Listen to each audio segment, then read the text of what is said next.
खुशामदीद दोस्तों, राम राम सलाम। मैं धर्मपाल मलिक जींद से हूँ। आज की हमारी वीडियो का सब्जेक्ट है छप्पनिया अकाल। यह हमारा हरियाणा प्रदेश एक खुश्क इलाका है। यहाँ पर जो नहीं केवल यमुना नदी बहती है जो बारहमासी नदी है, बाकी बरसाती नदियाँ घग्गर जैसी और यमुना नदी का भी आधा पानी जो नहीं वेस्टर्न यूपी को चला जाता है। इसलिए प्राचीन काल में यहाँ खुश्क इलाका था और समय समय पर जो नहीं अकाल पड़ते रहते थे। रोहतक डिस्ट्रिक्ट के गजटियर के अंदर साफ लिखा है 1753 से लेकर 1878 तक यहाँ पर 10 भयंकर अकाल पड़े थे। लेकिन आज हम छप्पनिया अकाल के बारे में जिक्र करेंगे। यह छप्पनिया अकाल जो नहीं सन 1899 और संवत 1956 के अंदर पड़ा था, इसलिए इसको जो नहीं छप्पनिया अकाल कहते हैं। ये बड़ा भयंकर अकाल था। कुएं, तालाब और जोड़ों का पानी सूख गया था, पेड़ पौधे सूख गए। इसमें जो न तो आदमियों के लिए अन्न बचा, न पशुओं के लिए पानी और चारा बचा। इसलिए आदमी और पशुओं का दोनों का बहुत ज़्यादा नुकसान हुआ था। ये आज का हमने सारा मटेरियल जो है नी वो ये डिस्ट्रिक्ट अम्बाला के गजटियर के अंदर भी अकालों के बारे में दिया गया है। ये डिस्ट्रिक्ट गुड़गांव के अंदर भी इन अकालों के बारे में दिया गया है। और जो है नी ये डिस्ट्रिक्ट रोहतक का गजटियर है, इसमें तो सभी अकालों के बारे में बहुत ज़्यादा डिटेल में दिया गया है। ये उनकी PDF कॉपी है। ये डिस्ट्रिक्ट गुड़गांव का है और डिस्ट्रिक्ट हिसार का गजटियर। और ये दिल्ली सूबे का जो नहीं वो PDF कॉपी है मेरे पास डिस्ट्रिक्ट गजटियर की। इसके अंदर अकालों के बारे में बहुत ज़्यादा जिक्र है और इन्हीं से आज का मैंने सारा मटेरियल लिया है। और हमारी वीडियो इन हिस्टोरिकल तथ्यों के ऊपर जो है नी वो आधारित रहेगी। जब हम दिल्ली डिस्ट्रिक्ट के गजटियर को पढ़ते हैं तो इतिहास के अंदर अनेक कालों का जिक्र आता है। पहले जिक्र आता है 1345 के अकाल का। उस समय जो है मोहम्मद तुगलक का समय था और जो है लोग जो भूख से मर गए थे। मोहम्मद तुगलक ने अपनी गलतियों के कारण जो सारा खजाना जो था वो लड़ाइयों में लुटवा दिया। उस वह लोगों को कोई मदद नहीं कर सका और आदमी को आदमी खाने लग गया था। नरभक्षी हो गए थे आदमी। ये बहुत ही भयंकर अकाल था और इस अकाल के अंदर जो है नी जन धन का बड़ा नुकसान हुआ था। इसीलिए मोहम्मद तुगलक को इतिहास के अंदर इंटेलिजेंट फूल, बुद्धिमान मूर्ख कहा गया है। फिर दिल्ली डिस्ट्रिक्ट के गजटियर के अंदर ही 1629-30 के अकाल का जिक्र आता है। उस समय शाहजहाँ का राज था और शाहजहाँ जो नहीं वो 4 फरवरी 1928 से लेकर 1858 तक जो नहीं उसका राज था। उसके समय में भी भयंकर अकाल पड़ा। इसी प्रकार का एक अकाल 1661 के अंदर पड़ा था। जैसा कि हमें पता है औरंगजेब का राज 1658 से लेकर और 1707 तक था।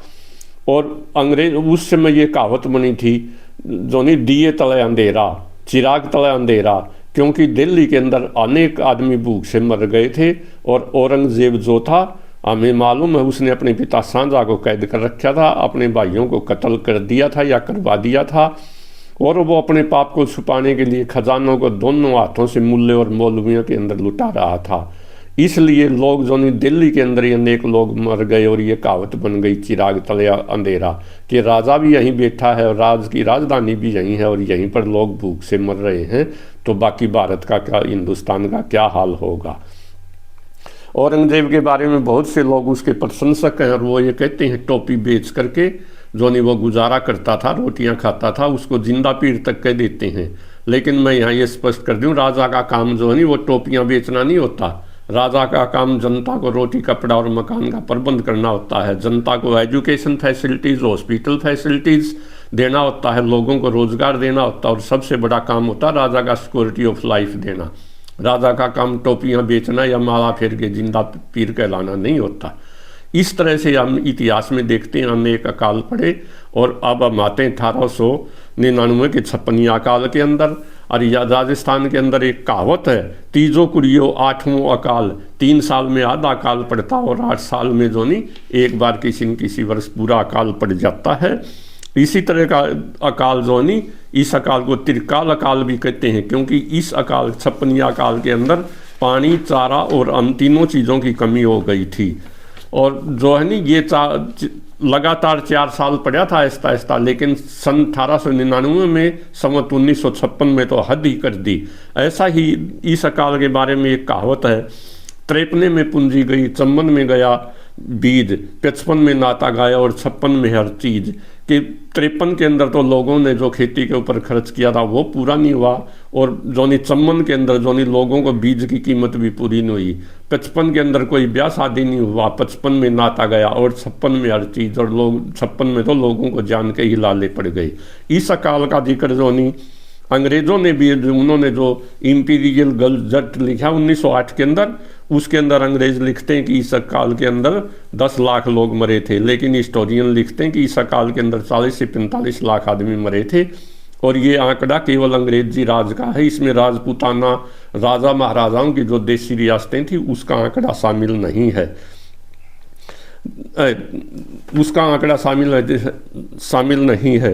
लोगों के जो है नी महंगाई इतनी ज़्यादा बढ़ गई थी कि छपना के अकाल के अंदर तो लोग कहने लगे चना चिरौंजी हो गया और गेहूँ हो गई दाख। एक गजटियर के अंदर लिखा है हिसार डिस्ट्रिक्ट के गजटियर के अंदर जोनी गेहूँ अनाज 1 रुपये का 5 सेर हो गया था। इस छपनिया काल के अंदर आंकड़ों जोनी हम पढ़ते हैं तो दिल्ली से लेकर और हरियाणा के अंदर अनेक गांव जो नहीं वो खाली हो गए थे, पूरा राजपूताना खाली हो गया था। और जब हम आबादी के बारे में देखते हैं तो 1891 से 1901 के बीच में 1,90,00,000 लोग भूख से मर गए थे। जैसे इतिहासकार ऐसा भी लिखते हैं कि लॉर्ड कला अंग्रेज़ों का राज जो 1757 की पलासी की लड़ाई हुई बंगाल में, 1764 में बिहार की लड़ाई हुई, और 1770 के अंदर अंग्रेज़ों ने रेवेन्यू सिस्टम लागू किया। तो 1769-70 में ही एक भयंकर अकाल पड़ा था, और इस अकाल के अंदर जो नहीं बंगाल की आबादी बंगाल के 1,03,000 लोग मर गए थे, जो 33% के लगभग थे, और 33% आबादी कम हो गई थी, लोग भूख से मर गए। इसी प्रकार बंगाल के अंदर 1943 के अंदर भी भयंकर अकाल पड़ा था, जिसके अंदर 21 से 35 लाख तक लोग भूख से और बीमारी से मर गए थे। इसलिए इतिहासकार ऐसा भी लिखते हैं कि अंग्रेज़ों का राज अकाल से ही शुरू हुआ 1770 से, जब उन्होंने रेवेन्यू शुरू किया, और अकाल के साथ ही 1943 में ख़त्म हुआ। देश जो नहीं 1947 के अंदर आज़ाद हो गया था। उस समय जो 1899 में भारत का गवर्नर जो था वो लॉर्ड कर्जन था, वो नया आया था, वो कोई प्रबंध नहीं कर सका, और इस अकाल को देखकर लोगों ने अपने बच्चे तक बेच दिए थे। लोगों ने जो नहीं पेड़ों की छाल तक उबाल कर पी थी अपनी जान बचाने के लिए। राजस्थान में आज भी एक बड़ी प्रसिद्ध कहावत है, आधो रह गयो ऊखली और आधो रह गयो छाज, सांगर सत्य धन गई अब मधरो गाज। एक किसान ने जो नहीं सांगर के बदले में जो जांडी की वो होती हैं, झांझ होती हैं, उनके बदले में अपनी पत्नी को बेच दिया था भूख से परेशान होकर। लेकिन जब बारिश आई तो बादलों की तरफ देख करके रोने लगा और कहने लगा, आधो रह गयो ऊखली और आधो रह गयो छाज, सांगर सत्य धन गई अब मधरो बाज। अब बारिश होती फिर वो बरसते रहे बादल गरज गरज के, मेरा तो जो नाश होना था वो हो चुका। इसका छपना काल के बारे में पन्नालाल पटेल ने एक किताब भी लिखी है, और किताब का नाम है मानवी की भवाई। ये गुजराती भाषा में है, और इसके ऊपर उसको जोनी ज्ञानपीठ पुरस्कार मिला था। बहुत से लोग ऐसे थे जिन्होंने लोगों के भलाई के लिए अपना तन मन धन सब कुछ न्यौछावर कर दिया। इसी तरह से एक खरुआ जागीर थी, खरुआ का ठिकाना, वहाँ का जागीरदार था राजा गोपाल सिंह। उसने अपना सारा खजाना लोगों को अनाज बांटने में खर्च कर दिया, सारे जेवरात बेच दिए, और कर्ज लेकर भी लोगों के लिए लंगर चलाए। एक इसी तरह चूरू की एक स्थानी थी, उसने लोगों को काम दिया और तालाब खुदवाया, उसको आज भी चूरू के अंदर सेठानी का जोड़ कहते हैं। लेकिन बहुत से लोग ऐसे भी थे जिन्होंने जोनी हालात का नाजायज फायदा उठाया, और उन्होंने जोनी लोगों को रोटी के बदले में अपने जोनी कोठियाँ और महल हवेलियाँ बनवाई। राजाओं ने जोनी अपने जोनी वो किले बनवाए, और लोग जमकर जोनी हालात का फायदा उठाया। जो लोगों ने पैसा लिया था कोई कर्जा वापस नहीं देश के, इसलिए बनिए आज भी अपनी बही के अंदर राजस्थान में 56 नंबर पेज नहीं लिखते लगाते, और जो कर्जा वापस आने की आस ना हो उसको मुनीम को कहते हैं इसको लिख दे 56 नंबर पेज के ऊपर। राजस्थान में कई होटलों में आज भी 56 नंबर जो नहीं वो कमरा नहीं बनाया जाता धर्मशालाओं में। ऐसा भयंकर अकाल था, और ऐसी यादें हैं इस अकाल की। अब एक और कहावत है हमारे रोहतक डिस्ट्रिक्ट के गस्टियर के अंदर लिखी है, चना चिरौंजी हो गया और गेहूं हो गई दाख, 17 तो ऐसा पड़ा 40 सागा बाप। तो ये दो अकालों का जिक्र आता है। एक अकाल था संवत 1840 और सन 1783, और दूसरा अकाल था संवत 1917 और सन 1860-61। अब हम इनका जिक्र करते हैं। 40 अकाल जो था नहीं, ये इतना भयंकर अकाल था कि इस अकाल का जिक्र गरीफन ने भी अपनी किताब राजा जो पंजाब में किया है। मेरे पास ये किताब है, बल्कि मैंने एक मेरा दोस्त ले गया था मांगकर, और दोबारा मेरे को ऑनलाइन ये राजा जो किताब मंगानी पड़ी।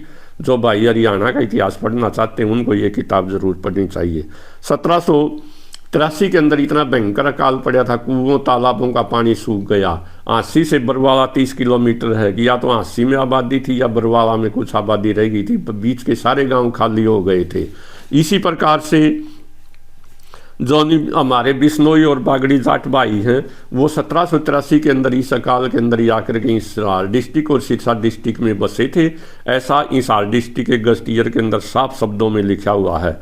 रोहतक डिस्ट्रिक्ट के गस्टियर में लिखा कि 40 अकाल के अंदर गेहूँ 1 रुपये का 5 शेर हो गया था। यह अकाल जो था 40 अकाल या 1783 का अकाल पूरी पंजाब यानी हरियाणा, दिल्ली, राजपूताना और पंजाब और कश्मीर तक फैला हुआ था। इस अकाल के अंदर लगभग 1 करोड़ 10 लाख लोग भूख से मर गए थे।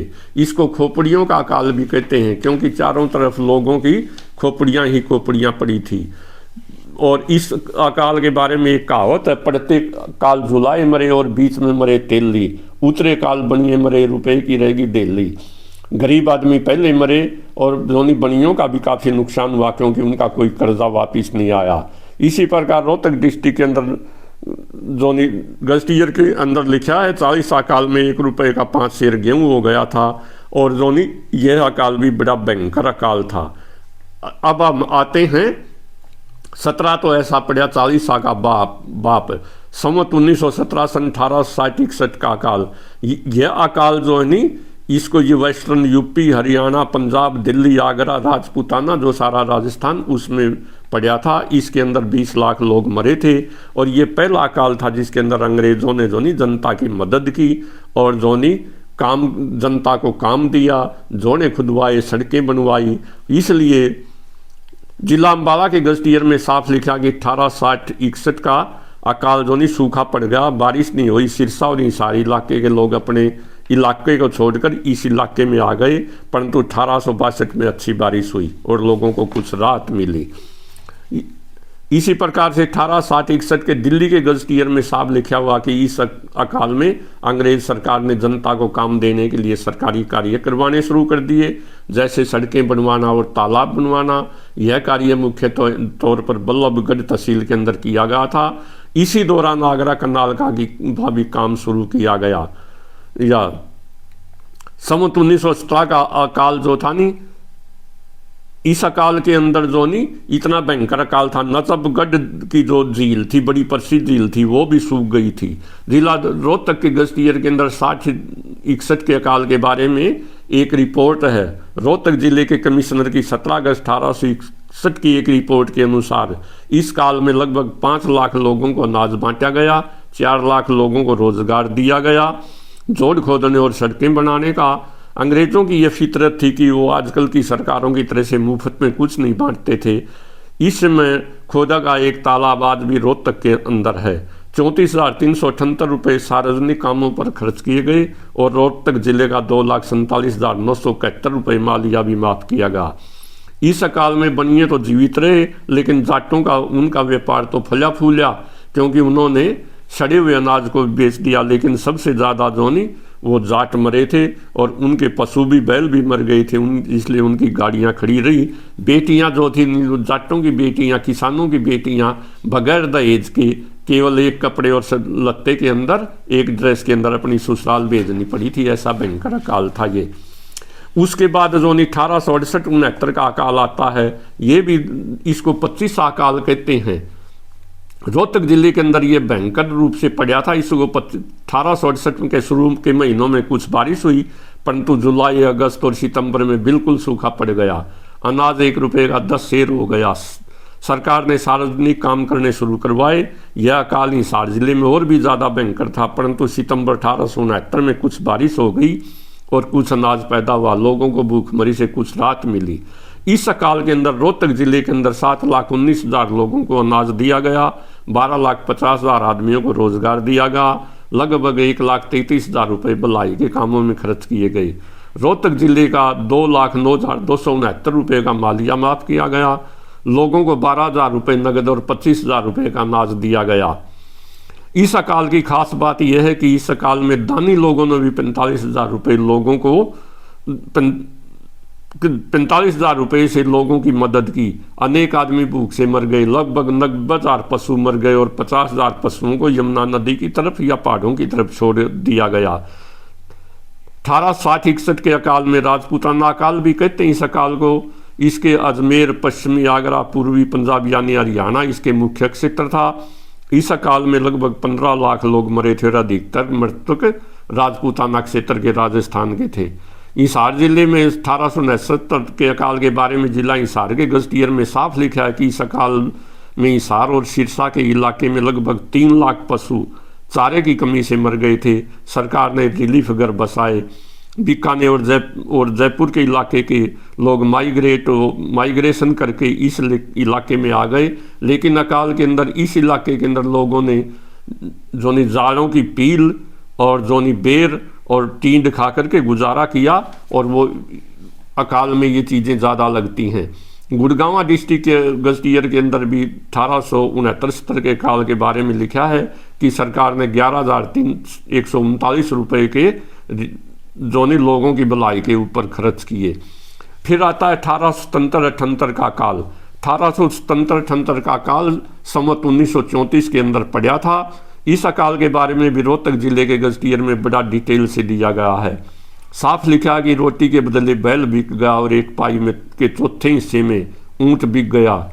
दूसरे शब्दों में 4 ऊंटों की कीमत 1 पाई थी, यानी 1 पाई में 4 ऊंट बिकते थे। इस अकाल में 36 जातियों में से 34 जातियों के जन और धन की काफ़ी हानि हुई थी। केवल 2 जातियां ऐसी थी जिनको फायदा हुआ। एक थी बनिए और दूसरे थे कसाई, क्योंकि बनियों की तराजू चल रही थी और कसाईयों का चाकू चल रहा था। इसलिए इन 2 जातियों को फायदा हुआ और 34 जातियों को, बाकी 90-95% समाज को रगड़ा लग गया। अम्बाला डिस्ट्रिक्ट के अंदर इस अकाल के गजटियर में लिखा है 1877-78 में अम्बाला जिले में सूखा पड़ा। इस हरियाणा क्षेत्र में समय समय पर अकाल पड़ते थे और जोहनी सन 1753 से लेकर और 1877-78 तक रोहतक डिस्ट्रिक्ट के अंदर 10 अकालों का जिक्र है। सन 1737-38 के अंदर यानी 95-96 का अकाल भी जोनी वो भी प्रसिद्ध अकाल है। इसे आगरा का अकाल कहते हैं। यह अकाल उत्तर पश्चिम प्रांत, आगरा प्रांत, दिल्ली और हिसार क्षेत्र में फैला। इस अकाल में पूरे भारत में लगभग 50 लाख लोग मर गए, जिसको 96 का अकाल कहते हैं। इसके अंदर ब्रेड रॉयट्स रोटी के लिए दंगे हुए थे, इस नाम से यह अकाल प्रसिद्ध है। और जोनी उसके बाद फिर आता है एक 90 वाला अकाल। 90 का अकाल के अंदर मई, जून, जुलाई और आधा सितंबर कोई बारिश नहीं हुई, बिल्कुल सूखा पड़ गया, पेड़ पौधे सूख गए, घास फूस सूख गया और जोनी लोगों को बड़ी दिक्कत का सामना करना पड़ा। लेकिन अच्छा, और इस अकाल की कहावत है, बानियाँ बढ़ गया कोठी में, बानियाँ रोवे रोटी ने। बानियों ने अनाज का जोनी स्टॉक कर लिया और लोगों को बड़ी भारी दिक्कत हुई।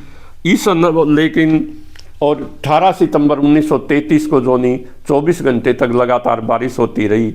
उस समय जो है अधिकतर घर कच्चे होते थे, या तो घर गिर गए या वो जोनी बारिश से टपकने लगे और बहुत लोगों को बड़ा दिक्कत का सामना करना पड़ा। और जोनी सारे हरियाणा के इलाके के अंदर बाढ़, जिसको सैलाब कहते हैं या फ्लड जोनी कहते हैं हरियाणवी भाषा में, उसे रो कहते हैं। 90 वाली रो जोनी वो प्रसिद्ध है। इसलिए 90 अकाल पहले सूखा पड़ा और फिर पानी का अकाल, दोनों तरह का ये अकाल था। 90 अकाल की ये विशेषता थी। इस 90 वाले काल का भी हरियाणा के इतिहास में बार बार जिक्र आता है।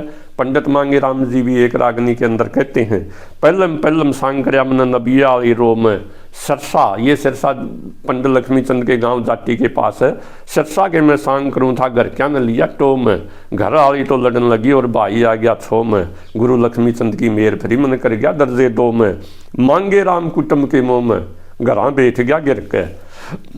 तो इसी प्रकार नबी वाला अकाल जो था नहीं, वो पानी ये 2 in 1 था, पानी का भी अकाल और सूखे का भी अकाल।